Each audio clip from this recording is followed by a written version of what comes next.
I got a remote start for my Cadillac. It's the FTX GM10. Zoom in on the model number. There's a bunch of these kits floating out on the internet from Flash Logic, iDatalink, and I think one other brand. It's kind of ridiculous how you can't Google for this stuff. I think you have to be a dealer to get this part. But it's about $150. It comes with 2 remotes. And the cool thing about this is that it works with a factory remote. You lock it 3 times, it'll start.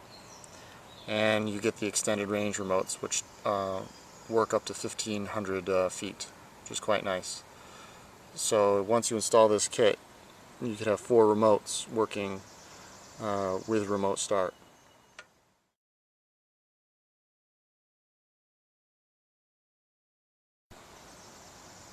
Here's a quick shot of the compatibility list. Zoom in, you can see all the major brands from GM are supported in pretty modern 2007, 2006 to current, whatever current is, 2012, 2011, depending upon the model. Here's their website.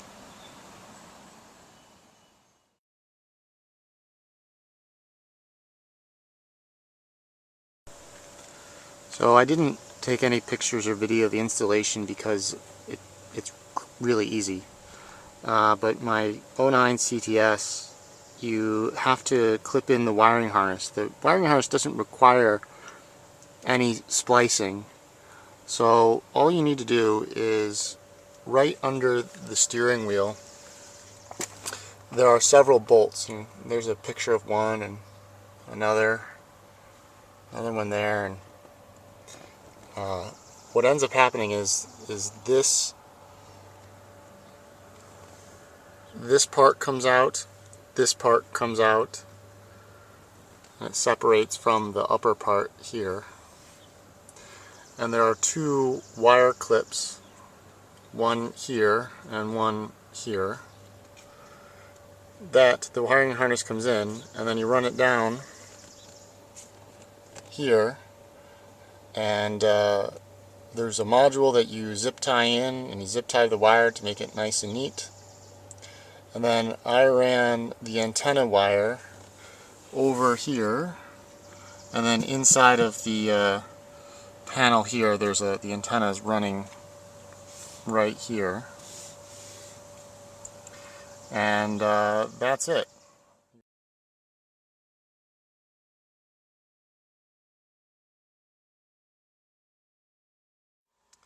So here's the antenna wire in this panel, which I removed. Just unclips, again with your plastic removal tool. There's nothing special here. There's 1 clip, 2 clips, 3 clips. The one thing to be careful about is that if you look at this, you see there's a tab there. Let's look down here. The sun's a little challenging. The tab is right there. That tab needs to go in to, there's a little slot here. And once you line that up, there's another kind of at the bottom here, so you can see that. Once you line those things up, then it makes it easy to just push the clips in. But back to the antenna. So I ran it, from here all the way over here, and you can see the coil up wire. It's right here. It's the wire. It's all coiled up with the twist tie, and it runs up into the module here. I don't know if you're going to be able to see it, but right here where my finger is, the antenna has been zip tied to this wire here, this bundle of wire, and the antenna just points straight up into basically right here, and that's it. There's a little RF box which you can't see here, but it's tucked away in. Pull that out so you can see it. That box right there goes to the antenna. The wire that I'm holding goes to the antenna. And that blue wire that you can kind of see right there goes into the remote start unit.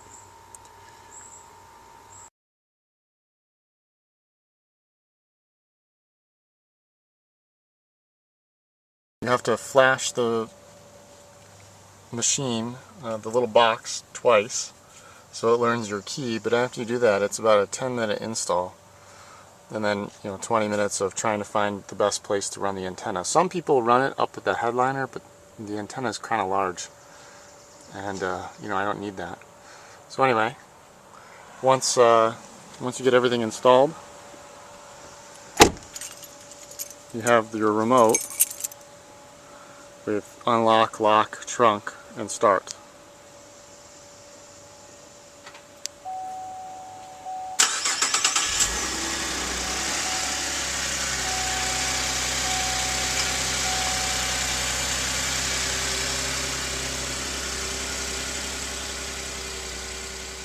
And that's that.